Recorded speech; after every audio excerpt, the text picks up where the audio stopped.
Yasher Koch to Charlie Beller for beautiful Torah reading this morning, and it's my honor to call on Katie Kline, who's going to chant the Haftarah, the prophetic reading, which you'll find after her introduction on page 143.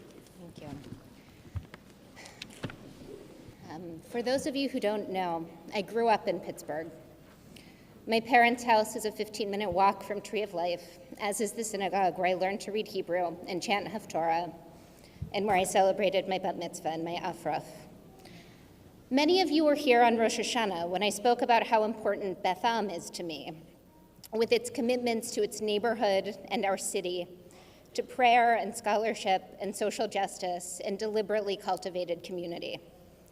Squirrel Hill is where I first learned to value those things, where I was raised with the security of being loved and cared for by my family and my community, where I also came to recognize the fragility of the role of Jews in America and the obligation to take the privileges and opportunities and talents that we had to work for, to make the world a kinder and fairer and more just place, and to try to dismantle hierarchies and exclusions.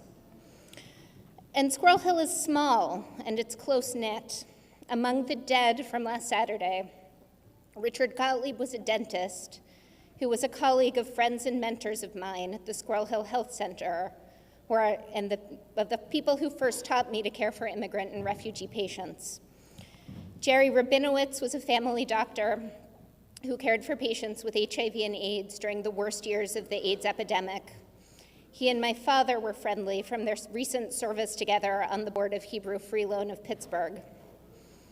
And Melvin Wax was someone my mother had known for 60 years, a man dedicated to his family, committed to making minyans at the small shuls of Squirrel Hill, a regular leader of Psuke de Zimra, the earliest part of the morning service, and also my mother's twin's childhood best friend's uncle.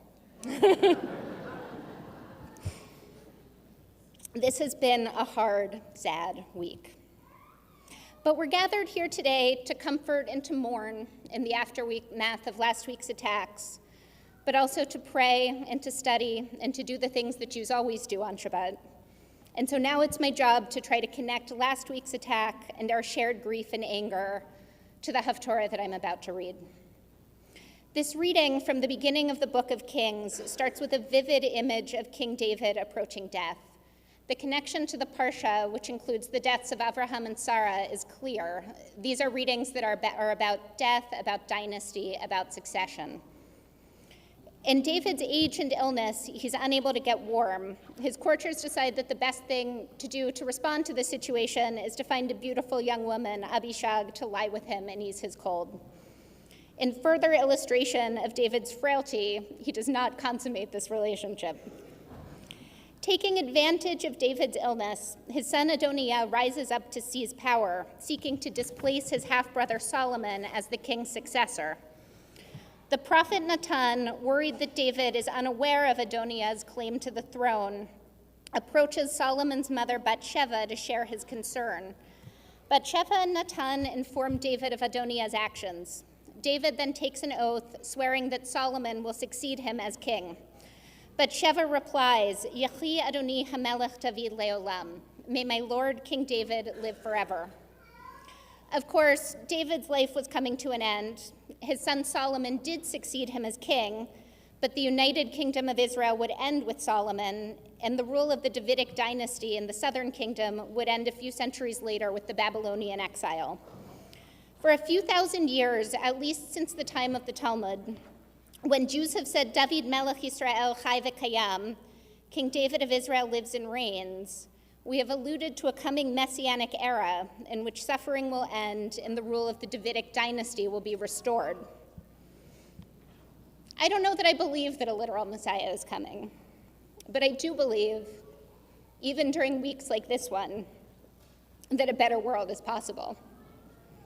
That we can work together to reject white supremacy and racism and xenophobia and anti-Semitism, to welcome refugees and care for vulnerable and excluded people within our own communities, that we can collectively bring about a better age.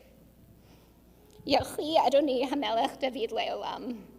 May the Lord King David live forever, and may we together help to fulfill the messianic vision of peace and freedom for all people. I could really use a tissue if there's a box up here.